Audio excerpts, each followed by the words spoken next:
And if you go to those who are Muslim and in Islam, they will say that Jesus is not God, that he is merely a man, and that he's a prophet, but he's a prophet who is lesser than the prophet Muhammad.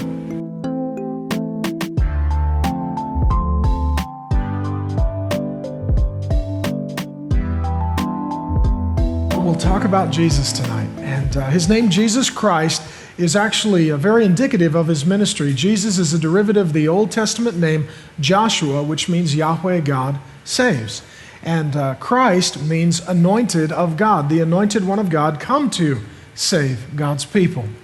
And when we're speaking of Jesus Christ, we're speaking of someone who was born roughly 2,000 years ago in a dumpy rural hick town like Kent, essentially, is what we say at Mars Hill. That kind of place where guys still change the oil on their El Camino and think that wrestling is real and like women who chew tobacco. And he came from that kind of town. And he was born to a teenage girl who was conceived as a single mother, unmarried. He was adopted by a blue-collar guy named Joseph. Like my dad, Jesus' daddy was a guy named Joe who swung a hammer for a living.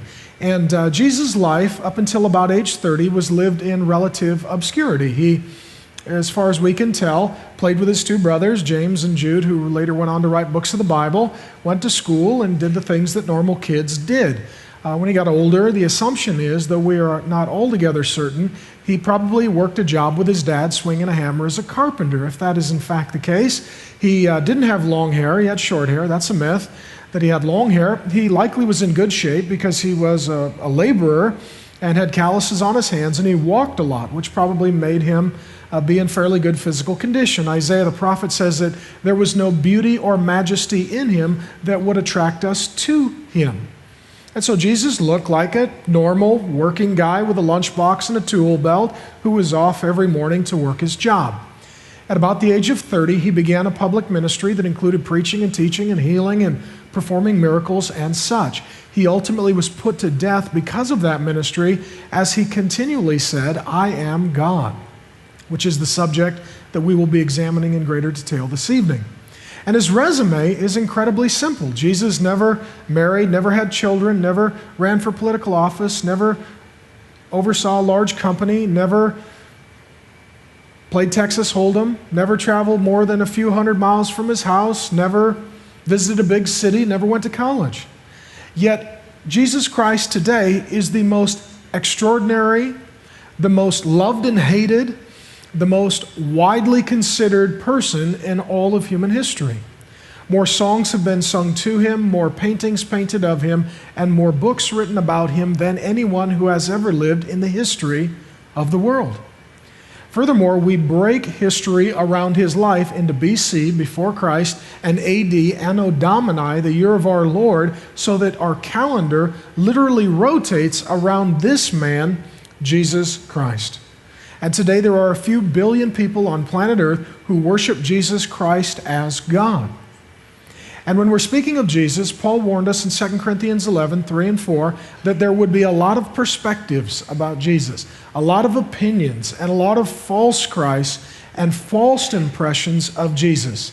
And Paul prophesied well, and exactly what he predicted would occur has in fact occurred, and today Jesus is as hot as ever, and the number of perspectives about him seem to be innumerable. And so I will tell you some of them, from pop culture, the cults, religions, the famous, and the infamous. We'll start with the Jesus of pop culture. It's amazing how popular Jesus is today. You may have heard the hit song from Kanye West, Jesus Walks. People are still singing about Jesus, people that don't even know him. You may have seen the Rolling Stone cover wherein Kanye West is portrayed like Jesus with a crown of thorns on his head, and it simply says, "The Passion of Kanye West." You may have also noticed that Jesus is very popular on television. You may see him occasionally showing up in The Simpsons. He also makes the occasional appearance in South Park, often to fight Saddam Hussein or Satan. All right, that t-shirt is forthcoming in the ensuing weeks. You may also see him on television in the comedic sketches of Carlos Mencia and his television show Mind of Mencia. And my personal favorite, you will see him prayed to repeatedly on Dog the Bounty Hunter. The guy with the big wife and the big mullet, they get together, and it's one of my favorite shows, and they pray to Jesus. Jesus, let us capture the fugitive that has jumped bond. Let us beat him up. Let us mace him. Let us cuff him. Let us taunt him. Let us smoke a cigarette with him and then tell him that you love him. I love that kind of prayer. That's my kind of prayer. You beat, mace, cuff, smoke with, and then pray with a guy for Jesus' sake. You may have also seen Jesus on t-shirts. He's on a lot of t-shirts. The t-shirt I'm wearing, Jesus is my homeboy, is actually worn by Madonna and by Pamela Anderson and Ben Affleck and Ashton Kutcher and Brad Pitt. You may have also seen Jesus in various movies. He's appeared in more than 100 movies have actually been done on his life. Two of the most popular in recent memory are The Da Vinci Code and The Passion of the Christ. And probably the weirdest one ever done is the Canadian Kung Fu horror comedy, Jesus Christ Vampire Hunter, which is just a weird film. And one of the funniest was Talladega Nights, The Legend of Ricky Bobby. If you went to see that film, he really loves baby Jesus, played by, I love the fact that Will Ferrell plays the character. He does a good job. It's funny. And he repeatedly prays to baby Jesus, actually 8-pound, 6-ounce baby Jesus in your golden fleece diaper. And he keeps praying, thank you, baby Jesus, for my smoking hot wife. And that's become sort of a recurring theme in our house. My wife, for example, came out the other day and said, how do I look in these jeans? I said, thank you, Jesus, for my smoking hot wife. And so that's the new theme, at least for this season at the Driscoll house. And Jesus shows up in places in pop culture you would not anticipate. Like he was on the cover of Popular Mechanics magazine a few years back as they were searching for the face of Jesus. There is a 110-foot tall, 750-pound Jesus hot air balloon. There's also a Jesus monster truck for rednecks. Apparently, that makes them feel like God has been a good missionary to their kind. And what's particularly interesting as well is that a few years ago, actually before my birth, the frontman for the Beatles, John Lennon, had this amazingly controversial statement where he said, quote, we're bigger than Jesus now, end quote. And then he died, and then he saw Jesus. And Jesus said, see, I'm bigger. And I can only imagine John Lennon was like, dang it, I should have never said that. We're bigger than Jesus. And so that is the Jesus of pop culture. There's also the Jesus of the cult that spun out of Orthodox Christianity. Some of you may have been told, well, all religions basically believe the same thing. Not about Jesus, they don't. For example, if you were to go to a liberal Christian or their emerging offspring, they would say that Jesus is a good man, but not the God man, maybe the best man who's ever lived, but not God. If you were to go to a Jehovah's Witness, they would say that Jesus is a created being. He's actually the archangel Michael. If you went to a Mormon and said, who is Jesus? They would say he's not eternal God, but he's a polygamous man who was the half-brother of Lucifer that became one of many gods. If you go, for example, to ask a Unitarian Universalist, they will say that Jesus Christ is the incarnation of Mr. Rogers, that he's a really super-duper nice, sweet guy, and he only has nice things to say, and he wants to take everyone to Neverland. And if you ask a New Ager, what do you think about Jesus? You'll get a lot of opinions, but many of them will be congruent with the teachings of Deepak Chopra, who said, quote, I see Christ as a state of consciousness that we can all aspire to. If you ask a Scientologist who is Jesus, they will say that he is an implant forced upon a Thetan about 1 million years ago. Some of you say, Pastor Mark, can you explain that? No, I can't. For 2 reasons. I have never done drugs, and my imagination has a limit. And secondly, I just can't get into any religion where it is founded by a science fiction writer and Tom Cruise is the evil doppelganger of Billy Graham. I just don't get it. So no, I don't understand, and I don't apologize. And my favorite cultic view of Jesus is a Canadian nudist arsonist cult. That's just fun to say. Canadian nudist arsonist cult. I know when I'm naked, the first thing I'm thinking is fire. And the Canadian nudist arsonist cult has decided that the name Jesus Christ is code word for getting high on hallucinogenic mushrooms so that then you can get naked and set things on fire. Which is crazy, but I guess if you're going to join a cult, join a fun one, you know? And that's a fun one right there. That is the varying perspectives of the Jesus of the cults. There is also the Jesus of the world religions. And again, some will say, don't all religions basically believe the same thing? Not about Jesus.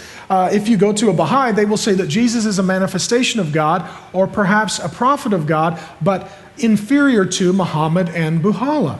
That's what they will say. If you ask a Buddhist, they will say Jesus is not God, but he's an enlightened man, much like the Buddha. If you ask a Christian scientist, they will quote Mary Baker Eddy, who said, quote, Jesus Christ is not God, end quote. If you go to someone who is Hindu in orientation, you will find that they have a lot of differing views within Hinduism. But the general answer will either be Jesus Christ is not God, but he is an enlightened man like Krishna, or if he is God, he's one of more than 1 million gods, so he's not the only God, he's not exclusive and special. And if you go to those who are Muslim and in Islam, they will say that Jesus is not God, that he is merely a man, and that he's a prophet, but he's a prophet who is lesser than the prophet Muhammad. Those are the perspectives of Jesus from pop culture, the cults, and the world religions. In addition, there are many perspectives of Jesus from the famous and the infamous throughout human history. I'll give you some. The great atheistic philosopher Friedrich Nietzsche said, quote, Jesus died too soon.